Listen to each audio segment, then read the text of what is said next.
नमस्कार बच्चों, आज के इस वीडियो में हम हार्मोनिक रिडक्शन टेक्निक के बारे में बात कर रहे हैं। और ये हार्मोनिक रिडक्शन किसके अंदर हो रहा है? ये हो रहा है इन्वर्टर के आउटपुट वोल्टेज के अंदर। तो reduction of harmonics in the inverter output voltage आज का हमारा टॉपिक है, जिसमें हम इन्वर्टर से मिलने वाले आउटपुट वोल्टेज के अंदर जो हार्मोनिकल कंटेंट होते हैं उसको कैसे एलिमिनेट करेंगे, कैसे रिड्यूस करेंगे, इसके बारे में चर्चा करेंगे। बच्चे, हार्मोनिकल कंटेंट का मतलब क्या होता है आई होप आप जानते होंगे। फिर भी यहाँ पे मैं एक आपको विजुअल के थ्रू समझाने की कोशिश करता हूँ कि जहाँ पे फंडामेंटल फ्रिक्वेंसी, जैसे मैं इंडिया की बात करूँ तो 50 हर्ट्ज, अदर कंट्रीज की बात करूँ तो 60 हर्ट्ज या 110 हर्ट्ज। तो जैसे इंडिया के रिस्पेक्ट में अगर आप इस वेवफॉर्म को देखेंगे तो फंडामेंटल फ्रिक्वेंसी 50 हर्ट्ज की है। तो 50 हर्ट्ज की जो फंडामेंटल फ्रिक्वेंसी है, ये एक साइनसोइडल या कोसाइन वेवफॉर्म के वेवफॉर्म में मिलेगी। यानी अगर ये वेवफॉर्म मुझे मिल रहा है तो that is called pure AC. लेकिन अगर इस फंडामेंटल फ्रीक्वेंसी को छोड़ के अगर किसी अदर एम्पलीट्यूड का रिपल्स के साथ मुझे मल्टीपल फ्रीक्वेंसीज वाले डिफरेंट डिफरेंट फ्रीक्वेंसी वाले वेवफॉर्म्स मिल रहे हैं, वो भी स्पेशली डिस्टॉर्टेड वेवफॉर्म मिल रहे हैं जो साइन या कोसाइन की तरह शेप में नहीं हो, दीज आर कॉल्ड हार्मोनिक्स। जो ऑर्डर ऑफ हार्मोनिक्स होगा उसके अकॉर्डिंग इसके वेव एम्पलीट्यूड्स में भी डिस्टॉर्शन होगा, प्लस साइकिल्स में भी डिस्टॉर्शन होगा। हमारे पास कौन कौन से ऑर्डर के हार्मोनिक्स होते हैं बच्चों? तो ऑड ऑर्डर के हार्मोनिक्स हम कंसीडर करते हैं, क्योंकि इवन ऑर्डर के हार्मोनिक्स ऑटोमेटिक एक दूसरे को काउंटर बैलेंस कर लेते हैं, एक दूसरे को ओवरकम कर लेते हैं।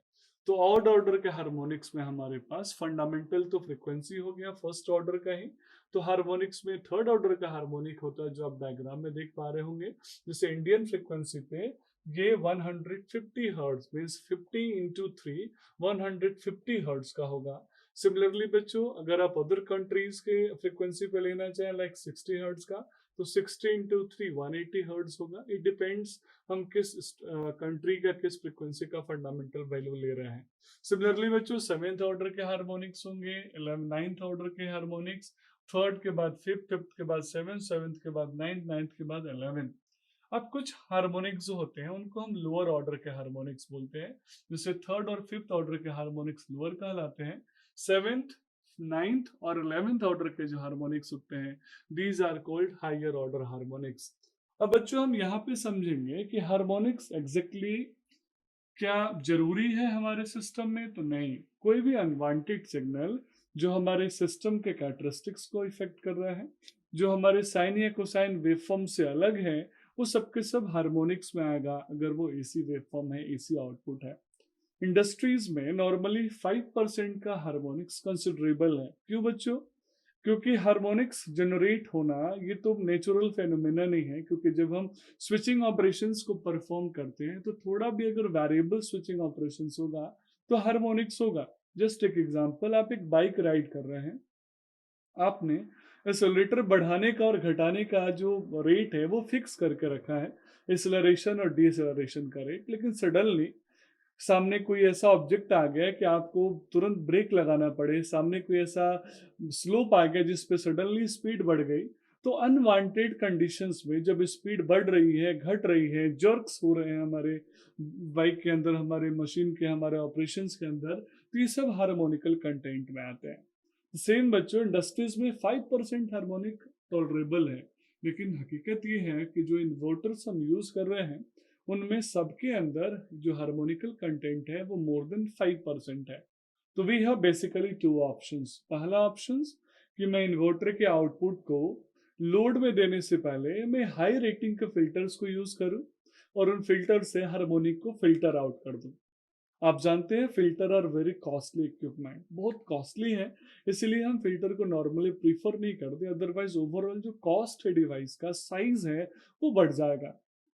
फिर दूसरा ऑप्शन ये है कि हम कुछ ऐसे मेथड्स, टेक्निक्स को यूज करते हैं जो पहले तो लोअर ऑर्डर हार्मोनिक्स को एलिमिनेट कर दें और साथ में हायर ऑर्डर हार्मोनिक्स के इफेक्ट को मिनिमाइज कर दें। तो बच्चों, यहाँ हम वही समझने वाले हैं कि हार्मोनिकल इम्पैक्ट को मिनिमाइज करने के लिए, रिड्यूस करने के लिए कौन कौन से हमारे पास टेक्निक्स अवेलेबल हैं। तो बेसिकली हमारे पास तीन फेमस टेक्निक है, वन बाय वन हम एक एक करके समझेंगे तीनों में। सबसे पहला जो टेक्निक है that is harmonical reduction by pulse width modulation, PWM technique. बच्चों पल्स विड्थ मॉड्यूलेशन का मतलब होता है मैं पल्स के विड्थ को मॉड्यूलेट कर रहा हूँ, मतलब चेंज कर रहा हूँ। मैं पल्स विड्थ मॉड्यूलेशन में नंबर ऑफ स्टेप्स को बढ़ा के एक पल्स में मैं हार्मोनिकल इम्पैक्ट को मिनिमाइज कर सकता हूँ। इवन मैं लोअर ऑर्डर के हार्मोनिक्स को एलिमिनेट भी कर सकता हूँ। हायर ऑर्डर के हार्मोनिक्स की वैल्यूज को मैं कंप्रेस करने की कोशिश कर सकता हूँ। इसके बारे में आगे हम डिटेल में पढ़ेंगे। जो दूसरा है that is called harmonic reduction by transformer connection.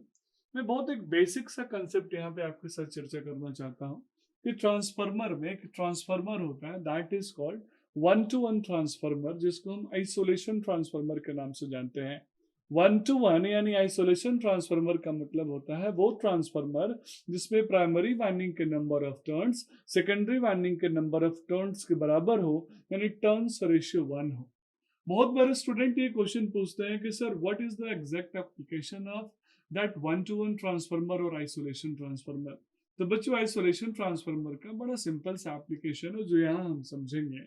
वो है कि हम इनपुट वोल्टेज में अगर हार्मोनिकल कंटेंट है उस एसी में, मैं चाहता हूँ कि सेकेंडरी साइड में लोड साइड में हार्मोनिक्स नहीं जाए, तो मैं उसको वन टू वन ट्रांसफार्मर से बिना वोल्टेज के लेवल को घटाए बढ़ाए, बिना फ्रिक्वेंसी के लेवल को घटाए बढ़ाए, मैं उस सप्लाई को ट्रांसफर कर सकता हूँ सप्लाई टू लोड साइड, लेकिन उसमें हार्मोनिकल इम्पैक्ट मिनिमम से मिनिमम होगा।